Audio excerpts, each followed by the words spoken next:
ভাইয়ের মতো কেউ আমাদের সমাজে রাজনীতিতে ছিল না, আর আসবে কিনা জানিও না। বাট সে যে বিকল্প ধারার চিন্তা করছে, সব ভালোদেরকে নিয়ে কথা বলছে, সব ট্যাগিং রাজনীতি করে নাই, অপ্রাসঙ্গিক কথাবার্তা বলে নাই। সে আমাদের ইয়ং জেনারেশনের পালস বুঝতে পারছে যে আসলে ইয়ং জেনারেশন কী চায়। আজকে এখানে যারা আসছে তারা কেউই কোনো দল করে না, বাট তারা হাদি ভাইকে ভালোবাসে। তো এই পালসটা 5ই আগস্টের পরবর্তী সময়ে অনেক বড় রাজনৈতিক দলরাই বুঝতে পারে নাই যে আসলে ইয়ং জেনারেশনটা কী চায়। হাদি ভাইরা সেটা বুঝতে পারছিল। তাই বাংলাদেশে তারাই টিকে থাকবে যারা হাদি ভাইয়ের পালস বুঝতে পারছে।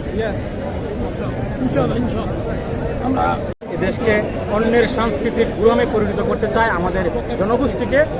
তাদের কাজ এই হাদিকে হত্যা করা হয়েছে। এটা আমাদের, আপনি দেখবেন এই তদন্ত করতে গেলে আমাদের হত্যাকারী কেন 24 ঘন্টায় বাংলাদেশে আইন শৃঙ্খলা পরিস্থিতি এখন অনেক উন্নত।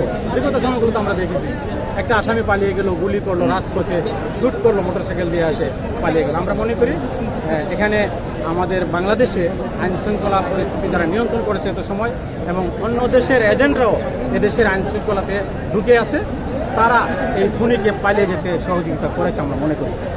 ধন্যবাদ।